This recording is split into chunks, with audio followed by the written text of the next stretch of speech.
وادی رضا کی کوہ ہمالا رضا کا گئے، اور جس سمت دیکھیے وہ علاقہ رضا کا گئے۔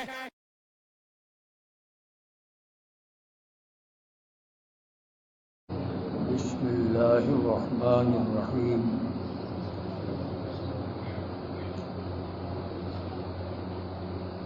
ہمارے حضرت علامہ مولانا مفتی شفیق احمد صاحب شریفی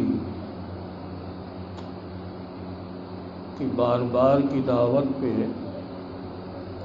بار بار میں حاضر ہوتا رہا، شاید آپ لوگ جانتے ہیں۔ ہمارے کرم فرما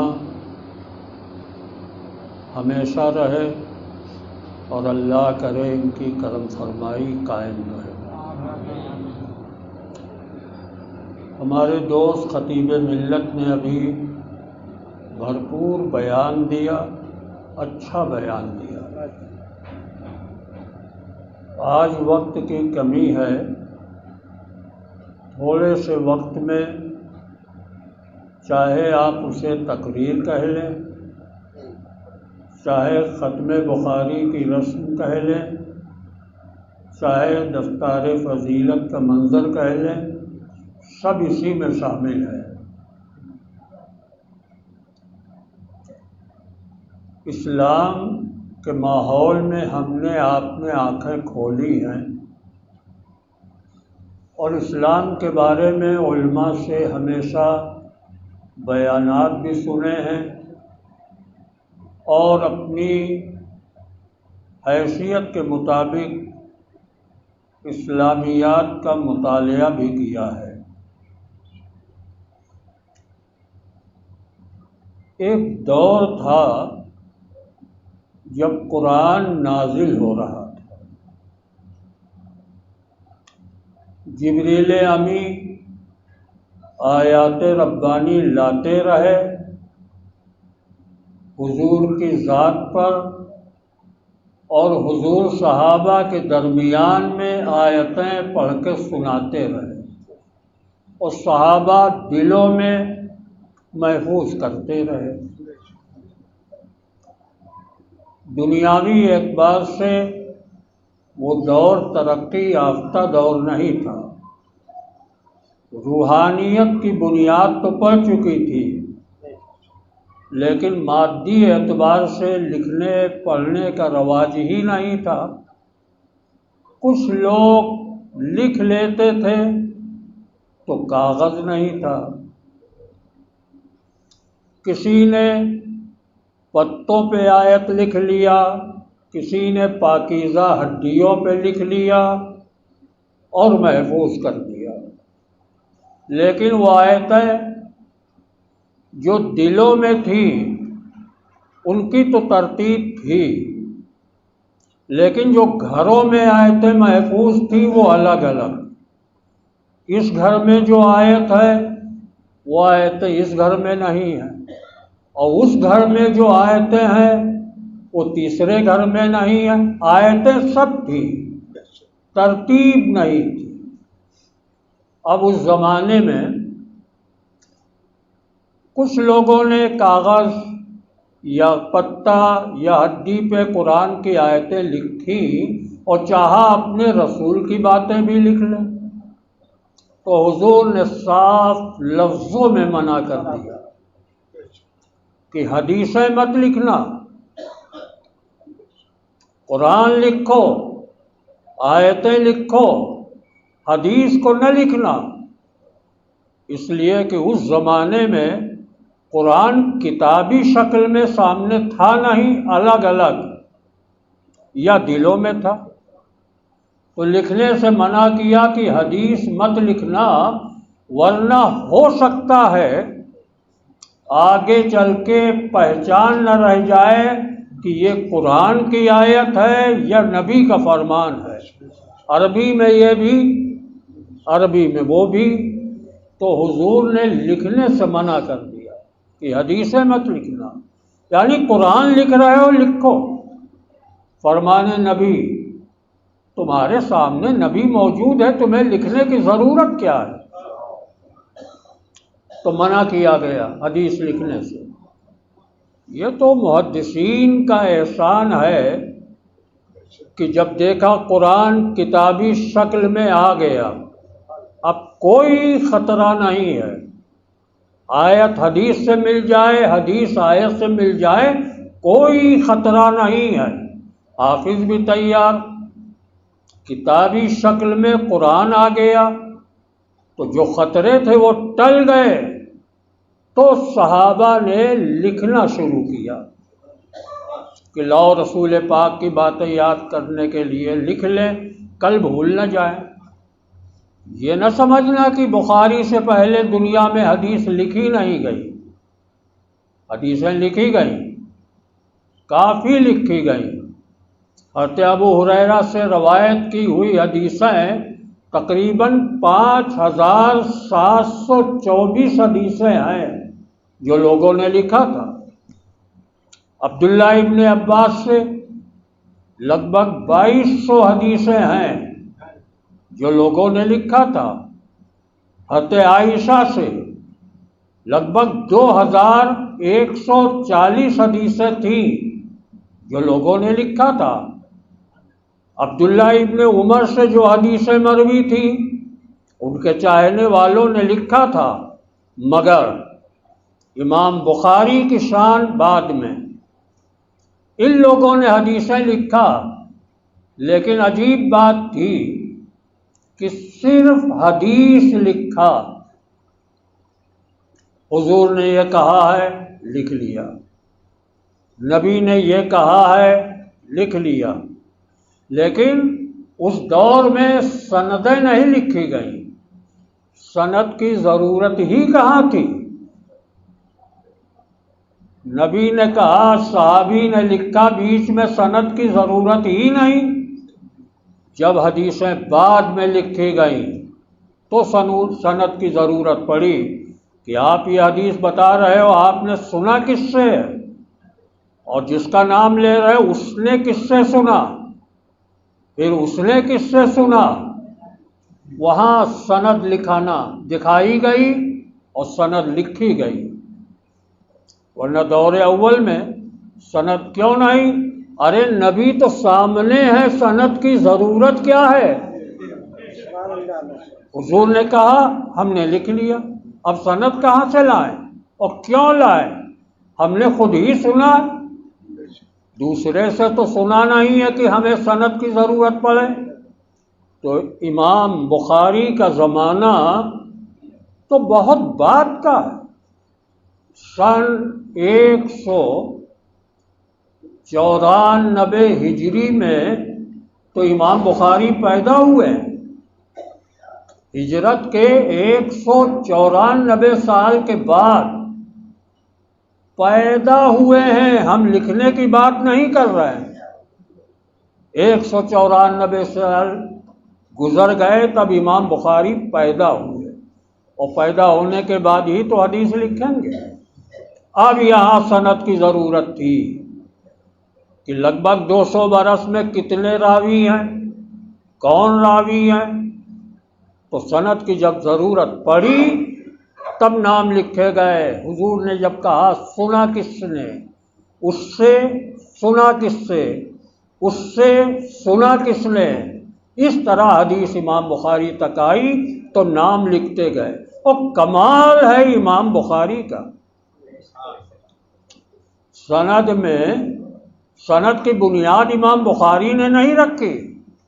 حضرت امام بخاری نے سند کی بنیاد نہیں رکھی۔ جب عمر بن عبد العزیز خلیفہ ہوئے تو انہوں نے ابن شہاب زہری سے کہا، اب حدیثیں کتابی شکل میں لکھ لی جائیں، ابن شہاب زہری سے۔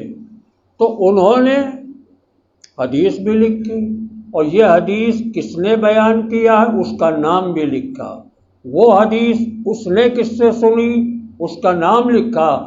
تو ابن شہاب زہری سند کے بانی کہلائے، سند کی بنیاد امام بخاری کی نہیں ہے، ابن شہاب زہری کی ہے، تو انہوں نے سندوں کے ساتھ حدیث لکھی، بڑا کام کیا۔ لیکن امام بخاری تو امام بخاری ہیں، انہوں نے سند تو لکھ دی، لیکن کمال امام بخاری کیا ہے؟ بھائی 200 برس میں 8 نام آئے کہ 10 نام آئے، سب نام لکھے، اس کے بعد بتاتے ہیں یہ پہلے نمبر کا نام، یہ دوسرے نمبر کا نام، یہ فلاں تاریخ میں پیدا ہوئے، یہ اتنے دنوں زندہ رہے، ان کا عمل ایسا تھا، ان کی وفات فلاں مقام پہ، ان کی قبر فلاں جگہ پہ ہے۔ اتنی تشریح! ارے آپ ہمارے دادا کے بارے میں پوچھ لیں تو ہم نہ بتا سکیں کہ کتنے سال زندہ رہے، کب دفن ہوئے، کہاں دفن ہوئے، اور وہ 200 برس کا ریکارڈ امام بخاری پیش کر رہے ہیں۔ ایک راوی، ایک ایک حدیث کے پیچھے 8 راوی، 10 راوی، اور سب کی زندگی امام بخاری نے لکھ کے وہ کمال کیا ہے۔ ہمیں تو صاحب مشکات کے وہ الفاظ یاد آتے ہیں،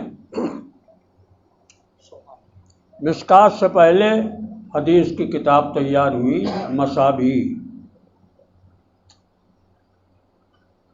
اور مشکات والے کا کمال یہ ہے کہ مصابیح میں جو حدیثیں تھیں تو دیکھا اس مضمون کی حدیث ایک پہلے ہے شروع کتاب میں، اور اسی مضمون کی ایک حدیث آخر میں ہے، اور اسی مضمون کی ایک حدیث بیچ کتاب میں ہے۔ تو صاحب مشکات نے یہ کیا کہ الگ الگ جو حدیثیں پھیل گئی تھی ان کو اکٹھا کر دیا، اکٹھا کیا کہ ایک وہاں ہے، ایک یہاں ہے، ایک وہاں ہے، مضمون ایک ہے تو حدیث کو ایک جگہ ایک باب میں لکھا۔ لیکن جو مجھے کہنا ہے کہ مشکات والے نے صرف ایک نام لیا اور حدیث لکھ دیا،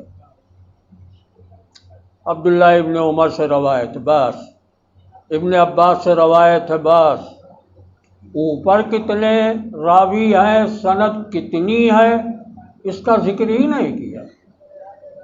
ان سے لوگوں نے پوچھا، امام بخاری وغیرہ تو کئی نام لیتے ہیں تب حدیث لکھتے ہیں، آپ صرف آخری راوی کا نام لیا اور حدیث لکھ دیا، باقی سند، باقی راویوں کے نام کہاں ہیں؟ مشکات والے کا جواب سنو اور دیکھو امام بخاری کی عظمت کیا ہے۔ صاحب مشکات کہتے ہیں کہ میں نے ایک راوی کا نام لکھ کے حدیث لکھ دی ہے، اس لیے کہ اوپر کے راویوں کے نام تو امام بخاری گنا ہی چکے ہیں، اور ہمیں ان کی تحقیق پر اتنا بھروسہ ہے کہ انہوں نے تحقیق کر لیا، ہم تحقیق سے آزاد ہو گئے۔ تو امام بخاری نے وہ کام کیا، ساری دنیا میں ایک سے ایک بادشاہ ہوئے، حکمراں ہوئے، ان کے ملفوظات ہیں، لیکن نبی کے ملفوظات کو جس طرح محفوظ کیا گیا ہے اتنا اہتمام بڑے سے بڑے بادشاہوں کے بیان کے بھی نہیں۔ امام بخاری کا احسان ہم پہ ہمیشہ تھا اور ہے۔ اچھا، کچھ لوگ کبھی کبھی ایک سوال اٹھاتے ہیں کہ امام اعظم ابو حنیفہ نے تو دیکھو ضعیف حدیث سے مسئلہ نکالا، ضعیف حدیث۔ ایک بات میں کہوں کہ ضعیف حدیث بولتے ہوئے مجھے بہت تکلف ہوتا ہے، میرا دل کانپ جاتا ہے کہ کہوں حدیث ضعیف ہے۔ خیر کتابوں میں ہے تو اس حساب سے تو ہم بھی بولتے ہیں، لیکن ہم حدیث کو ضعیف کہنے پہ تیار نہیں۔ ارے راوی ضعیف ہوتا ہے، حدیث تھوڑے، ضعیف تو راوی ہے، اور امام بخاری کی احتیاط کا یہ عالم تھا کہ سنا فلاں کہ یہاں حدیث ہے، اس سے ملے اور اس راوی کے بارے میں لوگوں سے پوچھا کہ یہ آدمی ہے کیسا، یہ حدیث تو بیان کر رہا، آدمی ہے کیسا، محلہ والے بتائیں، اس علاقے کے عالم لوگ بتائیں اس کی زندگی کیسی ہے۔ لوگوں نے کہا نمازی ہے، روزہ دار ہے، تقوی رکھتا ہے، پرہیزگار ہے، جھوٹ بولتا نہیں، ساری خوبیاں ہیں، لیکن حضرت ایک بات ہے کہ عمر زیادہ ہے، ضعیف ہیں، ان کی باتیں جب ہوتی ہیں تو کہنا کچھ چاہتے ہیں، کہہ کچھ جاتے ہیں، وہ تقوی کے خلاف نہیں بول رہے ہیں، عمر کے حساب سے حافظہ کمزور ہو گیا ہے، باقی کوئی کمی نہیں ہے۔ تو امام بخاری نے اس راوی کی روایت کو نہیں لیا کہ بھائی جب دماغ کمزور ہے، کہنا کچھ چاہتا ہے، کہہ کچھ رہا ہے، ہم حدیث کو مان لیں گے لیکن اس کی روایت کو جگہ نہیں دیں گے، اتنی احتیاط۔ ایسے ہی کوئی حدیث ملی، امام بخاری نے راوی کی زندگی کھنگالنا شروع کیا، کیسا ہے راوی، بیان کر رہا ہے حدیث، ہم اس کی بیان کی ہوئی حدیث کتاب میں لکھیں کہ نہ لکھیں؟ تو لوگوں نے کہا بہت اچھا آدمی ہے، بڑا پرہیزگار، بڑوں کا ادب کرے، ماں باپ کا احترام کرے، چھوٹوں پہ شفقت کرے، اور فرائض و واجبات تو کرتا ہی رہتا ہے، بہت اچھا ہے۔ لیکن حضرت ایک دن میں نے دیکھا تھا کہ یہ صاحب بازار جا رہے تھے اور قبلہ کی جانب منہ کر کے تھوک دیا، قبلہ کی جانب منہ کر کے تھوک، کوئی گڑبڑی نہیں دیکھی ہے، ساری اچھائی، لیکن قبلہ کی طرف منہ کر کے تھوکا تھا۔ حضرات آپ بتائیں کیا ہر وقت بازار چلتے وقت قبلہ یاد رہتا ہے؟ کبھی یاد ہے، کبھی نہیں یاد ہے، کبھی بے خیالی میں ہو گیا، لیکن امام بخاری نے کہا جو قبلہ نہ یاد رکھ سکے وہ مدینہ والے کو کیا یاد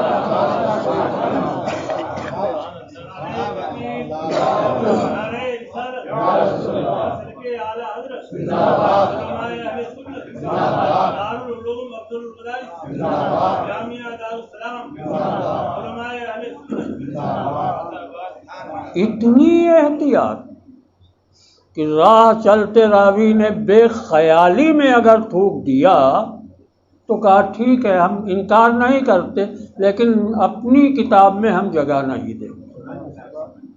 ایسا احتیاط کرنے والا محدث شاید تاریخ میں دوسرا نہ ملے گا۔ ان کے بارے میں آج کل ہوٹلوں پہ بحث ہوتی ہے، چلاتے ہیں رکشہ، حدیث پہ بحث، بیچتے ہیں سبزی، وہ حدیث پہ بحث، گالیاں بکتے ہیں، حدیث پہ بحث۔ کچھ اہل حدیث کہتے ہیں اپنے آپ کو، اہل حدیث تو ہم لوگ ہیں، انہیں حق ہی نہیں ہے کہ اپنے آپ کو اہل حدیث کہیں۔ وہ کہتے ہیں امام اعظم نے ضعیف حدیث سے مسئلہ نکال دیا۔ ارے رکشہ والے، یہ بتا حدیث کی جو یہ قسمیں بیان ہوئی ہیں کہ یہ مرفوع ہے، یہ موقوف ہے، یہ ضعیف ہے، یہ متواتر ہے، یہ تمام قسمیں جو حدیث میں چل رہی ہیں، کیا حدیث میں دکھا سکتے ہو کہ حضور نے کہا دیکھو متواتر کی تعریف یہ ہے، موضوع کی تعریف یہ ہے، ضعیف کی تعریف یہ ہے، کیا رسول اللہ نے کہا ہے؟ تو جب حضور نے کہا ہی نہیں ضعیف و متواتر کے بارے میں، اس کا مطلب یہ باتیں بات کی ہیں، حضور کے دور میں نہیں۔ جب حدیثیں چھٹائی ہونے لگی کہ یہ حدیث متواتر ہے، یہ ضعیف ہے، تب یہ بحثیں اٹھی لیکن مسئلہ کس نے نکالا ہے؟ امام اعظم ابو حنیفہ نے۔ انہی پہ الزام ہے کہ حدیث ضعیف سے مسئلہ نکال دیا۔ الزام کس پہ؟ امام اعظم پہ۔ امام اعظم دنیا میں تشریف کب لائیں؟ 70 ہجری میں امام اعظم پیدا ہوئے۔ ہجرت کے 70 سال ہوئے تھے، امام اعظم پیدا ہوئے۔ اور امام بخاری کب پیدا ہوئے؟ 194 سال کے بعد امام بخاری پیدا ہوئے، اور امام اعظم 70 میں۔ تو ان سے کتنا پہلے ہے امام بخاری؟ اس زمانے میں تو ضعیف کا وجود ہی نہیں تھا، حدیثیں تھیں، اور امام اعظم تک جو حدیثیں آئیں وہ صحیح تھیں۔ ارے بھائی، کسی روایت میں اگر 8 نام ہیں تو کوئی ضروری پہلے نمبر کا راوی ضعیف ہو؟ کبھی کبھی ایسا ہوا 4 آدمی بالکل حد صحت پہ اتر رہے ہیں، 6 نمبر پہ راوی کا نام آیا، وہ ضعیف ہے۔ تو جہاں سے ضعیف راوی آئے گا حدیث پر حکم ضعیف کا لگے گا، وہاں سے جہاں سے ضعیف راوی ہے۔ اور امام اعظم کے زمانے میں 2 نام یا 3 نام، ایک تو صحابی ان کے بارے میں معلوم، دوسرا تابعی ان کے بارے میں معلوم۔ وہاں کہاں ضعیف لوگ رکھے تھے، وہاں تو صرف حدیثیں تھیں۔ تو امام اعظم نے جو مسئلے نکالے وہ حدیث سمجھ کے نکالتے تھے، نہ ضعیف کا رواج تھا، نہ ضعیف راوی پیدا ہوئے تھے۔ تو پیدا ہی نہیں ہوئے تھے، ان پہ الزام لگاتے ہو۔ امام اعظم مسائل نکالتے تھے، ان کا زمانہ حضور سے قریب تھا۔ امام بخاری 2 صدی کے آخر میں پیدا ہوئے۔ امام بخاری نے یہ کتاب لکھی ہے تو تیار کب ہوئی ہے؟ 256 میں بخاری تیار ہوئی ہے، یعنی 2.5 صدی کے بعد۔ اور اتفاق کچھ ایسا ہے کہ اتفاق یہ ہے کہ بڑے محدث جتنے بھی آئے دنیا میں سب وہ 3 ہی صدی میں آئے۔ امام بخاری نے لکھی 3 صدی، ارے 256 کا مطلب 3 صدی چل رہی۔ امام مسلم 3 صدی میں، ابن ماجہ 3 صدی میں۔ جتنے بھی سیاہ 6 کے محدث ہیں وہ اکثر 3 صدی میں پیدا ہوئے۔ گویا حدیث پہ کام 3 صدی میں زیادہ ہوا۔ ایسی شاندار شخصیت جنہوں نے راوی کو بھی دیکھا، زندگی کو بھی دیکھا، پیدائش کی تحقیق کیا، تقوی کے بارے میں جانا، کب وفات ہوئی یہ بھی پہچانا، راوی کہاں دفن ہوا یہ بھی پہچانا، اس شخصیت کا نام امام بخاری ہے۔ حدیثیں ہمارے درسگاہوں میں پڑھائی جاتی ہیں اور امام بخاری کی روح کو ثواب ملتا ہے۔ آخری حدیث انہوں نے جو پیش کی ہے اس میں ایک ہی حدیث میں 2 باتیں کہی کہ ایک ٹکڑا ہے سبحان اللہ و بحمدہ، اور ایک ٹکڑا ہے سبحان اللہ العظیم۔ اس پہ انہوں نے تبصرہ کیا کہ یہ 2 ٹکڑے اگر زبان سے ادا کرو تو بہت آسان ہیں۔ سبحان اللہ کہنے میں زبان کو کوئی دقت نہیں، بحمدہ ہی بولو زبان میں کوئی دقت نہیں، سبحان اللہ العظیم بولو آسانی سے ادا ہو جائے۔ تو یہ وہ جملے ہیں، یہ کلمے ہیں کہ زبان پہ بہت آسان، لیکن فرماتے ہیں یہی ٹکڑے جب قیامت کے دن میزان عدل پہ رکھے جائیں گے تو بہت بھاری ہوں گے۔ زبان کی ادائیگی کے اعتبار سے تو سہل ہیں، مگر میزان عدل پہ بہت بھاری ہے۔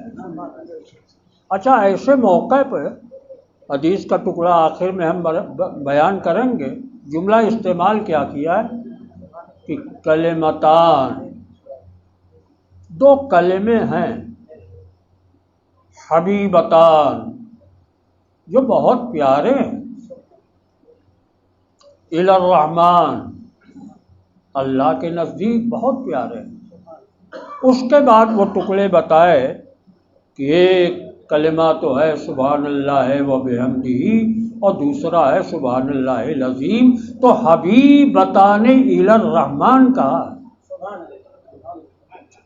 اللہ کی تو صفتیں بہت ہیں، اس کے نام ہی 99 مشہور ہیں۔ 99 نام میں سے کون سا نام لائے ہیں؟ رحمان کا۔ کلمتان حبیبتان الی الرحمن، اس جگہ قہار نہیں کہا، جبار نہیں کہا، خالق نہیں کہا، کون سی صفت لائے؟ رحمان۔ اور رحمان کے بارے میں ذرا سی ایک بات کہہ لوں،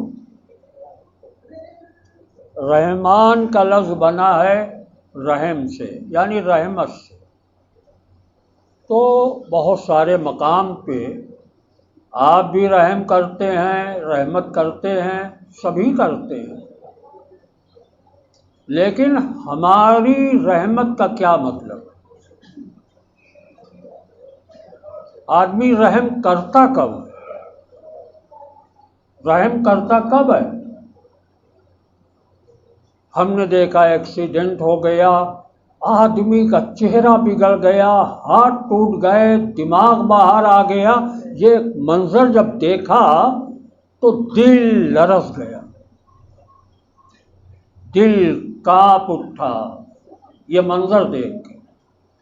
تو جب ہم کوئی ایسا منظر دیکھیں جس سے دل کانپ جائے، تو جب دل کانپتا ہے تو آپ کیا کرتے ہیں؟ لاؤ اسے ہاسپٹل لے جائیں۔ تو یہ رحم آپ نے ہاسپٹل پہنچانے کا تو کیا بعد میں، لیکن پہنچانے سے پہلے دل آپ کا لرز گیا تھا۔ رحمت کا تقاضا یہی کہ پہلے دل کانپ اٹھے، پھر بعد میں رحم کیا جائے، یہ ہماری عادت۔ لیکن رحمان میں کیسے معنی سیٹ کرو گے؟ وہاں تو جسم ہی نہیں، وہاں تو دل ہی نہیں، تو اب دل کانپنے کا سوال کہاں؟ تو جب دل نہیں، جسم نہیں، کانپنے کا سوال نہیں، تو رحمت وہ کیسے کرتا ہے؟ تو امام بیضاوی نے کیا لکھا ہے؟ ہم جو رحم کرتے ہیں تو پہلی نظر ہماری آدمی کی پریشانی پہ ہوتی ہے، تڑپ رہا ہے، خون بہہ رہا ہے، یہاں پہ نظر گئی تو ہم ہمدردی پہ مجبور ہو گئے، تب اسپتال لے جائے، چاہے مالی مدد کر دے یا گھر پہنچا دے، یہ تو بات کا کام ہے۔ لیکن جب رحمان کی نسبت اللہ کی طرف ہے تو نہ یہاں دل ہے، نہ لرزنا ہے، نہ کانپنا ہے، تو یہاں وہ پہلی منزل مراد نہیں ہے، یہاں دوسری منزل مراد ہے کہ آپ کا دل کانپا تو آپ نے کیا کیا؟ ہمدردی کیا، اسپتال لے گئے، مالی مدد کیا، یہ دوسری منزل ہے۔ تو جب رحمت کی نسبت ہماری طرف ہو وہاں دل کانپنا دیکھا جائے گا، لیکن جب رحمان کی طرف نسبت کر دی جائے تو وہاں نہ دل ہے، نہ دل کا کانپنا ہے، دل کانپنے کے بعد جو ہوتا ہے وہ مراد ہوتی ہے۔ نتیجہ کیا ہے؟ تو رحمان یعنی رحمت کرنے والا، یہ معنی مراد لیے جائیں گے۔ حدیث کے ٹکڑے ہیں، آپ برکتاً دہرا لیں۔ حدثنا احمد بن اشکاب قال حدثنا محمد بن فضیل عن عمارہ ابن القعقاع عن ابی زرعۃ عن ابی ہریرہ رضی اللہ تعالی عنہ قال قال النبی صلی اللہ علیہ وسلم کلمتان حبیبتان الی الرحمن خفیفتان علی اللسان ثقیلتان فی المیزان سبحان اللہ وبحمدہ سبحان اللہ العظیم۔ یہی وہ مبارک حدیث ہے جس کو سب سے آخر میں لائے۔ آپ کے لیے ایک وظیفہ بھی ہے کہ یہ سبحان اللہ وبحمدہ سبحان اللہ العظیم بڑے بڑے تعویذ لکھنے والے وہ تعویذ لکھتے ہیں، بیچ میں یہ حدیث ڈال دیتے ہیں۔ بیمار ہو اسے پڑھ لے تو اچھا ہو جائے، قرض میں ڈوبا ہوا ہو یہ حدیث پڑھ لے تو قرض سے نجات مل جائے، آدمی بیمار ہے یہ حدیث پڑھ لے بیمار شفا یاب ہو جائے، پانی پہ دم کر کے پلا دے تو ہر مرض سے چھٹکارا مل جائے۔ امام بخاری نے یہ حدیث لا کے ہم کو ایک وظیفہ بھی بتا دیا، حدیث کی شان بھی بتا دیا ہے۔ کیونکہ وقت کی کمی ہے، اب اس کو چاہے آپ تقریر کہہ لیں چاہے آپ ختم بخاری کہہ لیں، کام ابھی باقی ہے، دستار بندی بھی ہونا ہے۔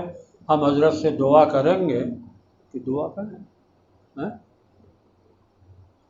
سلام کی دعا کرا دے کہ سلام ہو جائے، پہلے دستار ہو جائے، بیٹھ جائے۔